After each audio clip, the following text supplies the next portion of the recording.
Well, good morning. I'm Brian Reagan. This is Tyler Kelly, and we are coming to you from Lake Butler, Florida. Tyler, where are we at in the scripture this morning? We are in John chapter 20, verses 24 through 29. All right. Well, if you will, go on ahead and read that for us, brother. I can. But Thomas, one of the 12, called the twin, was not with them when Jesus came. So the other disciples told him, "We have seen the Lord." But he said to them, "Unless I see the nail prints in his hands, and put my finger in the nail prints, and put my hand in his side, I will not believe." After 8 days, his disciples were again inside with the doors shut, and Thomas was with them. Jesus came and stood among them and said, "Peace be with you." Then he said to Thomas, "Put your finger here and look at my hands. Put your hand here and place it in my side. Do not be faithless, but believing." Thomas answered him, "My Lord and my God." Jesus said to him, "Thomas, because you have seen me, you have believed. Blessed are those who have not seen and have yet believed." All right. We talk about proof. We talk about faith. We talk about a lot of things. And, after the crucifixion, people struggled with unbelief. The women went to the tomb because they thought Jesus would still be there, dead to anoint. Then the angels told them, "He's not here, he's risen." And they told the women, "Don't be afraid." And it says, and the women ran off, afraid, but also with some joy. I'm not really sure how fear, and I'm not just, And then they came and they told Peter and they told John. And they did not believe the women. They thought that the women were making up idle tales, as it were. Really? Why would you? I have never, ever gone to a cemetery and seen a grave dug and run back and said, "Oh, hey, someone's missing. They rose up," and all the... No, you don't. Maybe like a 3-year-old does that, but you don't do that as a grown-up. And then the apostles didn't believe. And Jesus walks through the doors and he scares them. And they don't believe, even though he's right there in front of them. But Thomas wasn't there. So then after the rest of them get convinced, then Thomas comes back and they're like, "Hey, dude, Jesus was here." And Thomas is like, "Unless I see the holes in his hands and his feet and stick my hand in his side, I'm not going to believe." Well, now, part of us, we should give thanks to Thomas. Do you know why, Tyler? Why is that? Because we call him Doubting Thomas, but we should also call him Verification Thomas. Because Thomas does confirm.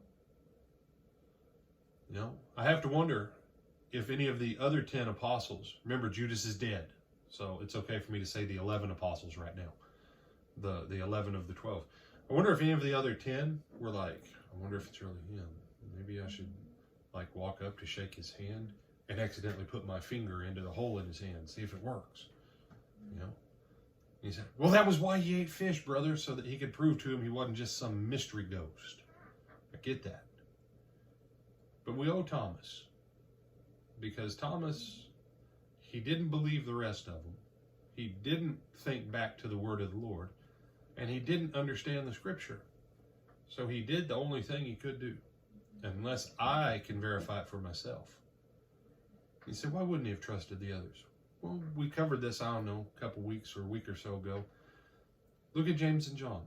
Always trying to jockey with their mama behind them for top positions in Jesus's cabinet. Peter and Andrew, part of the inner circle. Peter, chief of the apostles. Andrew, always bringing stuff to Jesus to do cool miracles with.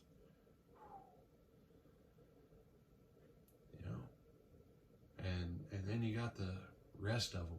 And Judas, man, he was a lying, cheating kind of guy. So I get why Thomas didn't trust him. Maybe they thought it would be a big joke on Thomas. But when Jesus comes in, Tyler, he meets him at his place of unbelief.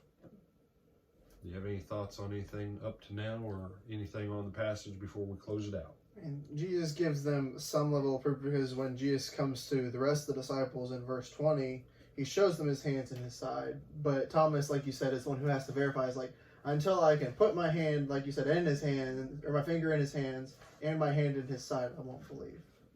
That's right. So, like you said, They could have seen it, but yeah, it could have been a ghost or whatever, but since it doesn't say that they asked or they touched the finger or the nails or the hole in the side. You know, in Revelation 1, Jesus says they'll look on him whom they've pierced. Revelation, we see Jesus as it were the lamb slain before the foundation of the world. He will keep the prince because Jesus will always have a spirit body in eternity. And I wish we had more time to go in that. But the holes in his hands, in his feet, and the hole in his side, every martyr will bear the marks of their martyrdom throughout eternity. Because like the Congressional Medal of Honor is in our culture, the signs of martyrdom are like that in heaven. And Jesus will bear his marks of our salvation. And it'll give us cause to praise, not cause of sorrow when we get there. But isn't it an amazing thing that Jesus says that we are better off than Thomas? Because having never seen, we believed. And we have a special blessing that not a single one of the apostles ever got from Jesus. Got anything, my brother? Nope. Then bid good morning and send us out of here. Have a good rest of your morning and go in the blessing of the Lord. I do like doing this to Tyler because he never knows when I'm going to spring it on him to make the good day statement. Have a blessed Monday, and we will see you in the morning, Lord willing.